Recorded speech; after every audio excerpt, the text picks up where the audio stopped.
Thank you. So I want to say everybody is trained the same way, because when you are in the graveyard after lunch, you always make people come up and do something.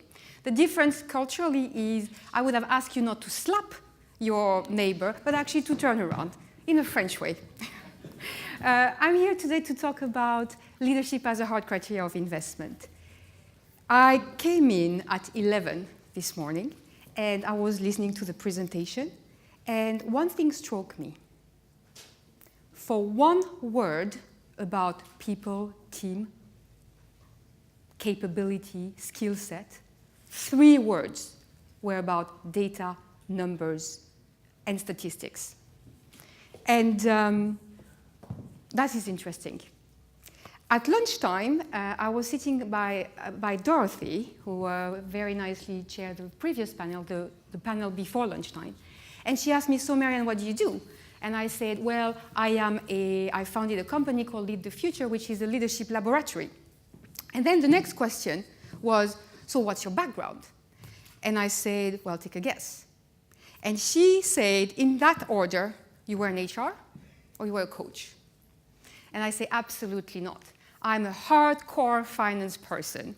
And I'm a hardcore finance person being a woman in a male-dominated company, because I worked for Shell, but also for BHP Billiton. And I'm here because I want to talk to you about leadership as a hard criteria of investment. So I'm a finance person by heart, by training. All of you, all of us here, are to some extent finance person, right? You're a finance person, you're a finance person. And I'm going to ask you one question. What is the most important things for you? Come on, I know it's the graveyard, please, but please, what's the most important thing for you? Numbers. We finance people, we love numbers. We can slice them, dice them, we can predict whatever it is we want. We look at them all the time. But I used to be like that. And you know why? Because numbers don't lie. Numbers translate a reality. Numbers are safe. And then one day, I had an epiphany.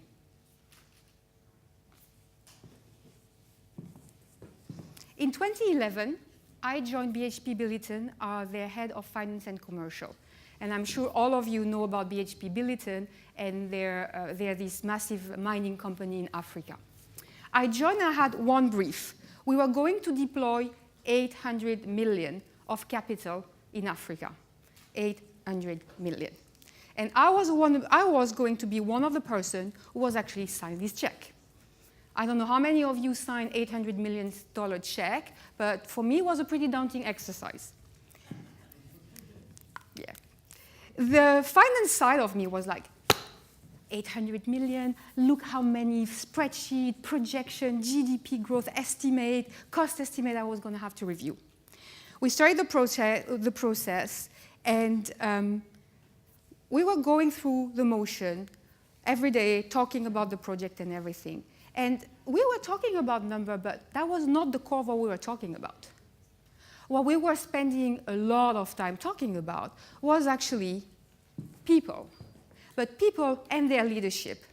We were talking about internally who in BHP Billiton would be the best person to lead this project, who had the cultural sensitivity, who had the ability to lead and influence in a very specific environment, as the project was to create a mine in Liberia and Guinea.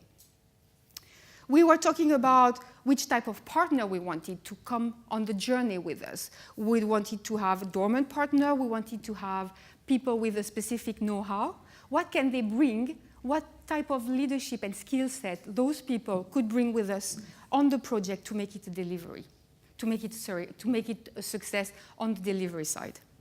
We were also talking about local communities. How could we understand the local leadership, very important in Africa, as you all know, to make sure that the project was not blocked from the local standpoint. And one morning, after 6 months of talking about people and leadership, it actually hit me. It was not about the numbers. It was not about the return on investment or the capability or the potential of the project. numbers were safe and numbers didn't lie if the people behind the number had the leadership capability to execute those numbers.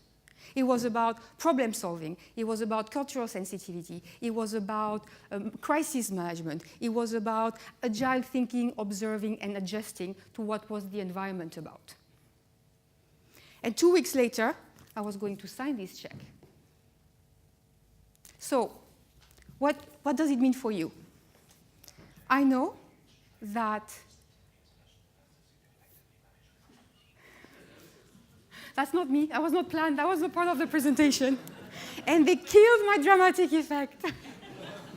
Anyway, so what I wanted to leave you about is like, in 2, 3 weeks, 4 weeks, you're going to be holding this pencil, this pen.